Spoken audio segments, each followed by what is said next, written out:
একদিন আমার মামা সন্ধ্যার দিকে একটি শ্মশান ঘাটের পাশ দিয়ে ভাজা পোড়া খেতে খেতে আসছিল। তখন ছিল ভরা সন্ধ্যা, মানে আজান দেওয়ার একটু আগে। তখনই মামা অনুভব করে কিছু একটা তার গায়ে ছুঁয়ে গেল। মামা চারপাশে তাকায় কিন্তু কাউকেই দেখতে পায় না। এরপর মামা বাড়ি চলে আসে। বাড়ি আসার পর নানু দেখে যে মামার চোখ দুটো বেশ অদ্ভুত লাল হয়ে আছে। মামা কারোর সাথে কথা না বলে নিজের ঘরে গিয়ে দরজা বন্ধ করে দেয়। নানু গিয়ে কয়েকবার দরজা নক করে কিন্তু মামা খুলে না। দরজা খুলছে না দেখে নানু বাহিরে যায় এবং বাহিরে একটা জানালা ছিল যেটা দিয়ে ঘর দেখা যেত। সেই জানালাতে উকি দিয়ে দেখে মামা আত্মহত্যা করছে।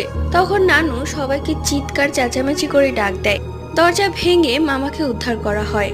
আর একটু দেরি হলে মামাকে বাঁচানো যেত না। হুঁশ ফেরার পর মামা বলে এতক্ষণ আগে মামা কি করেছে মামার কিছুই মনে নেই।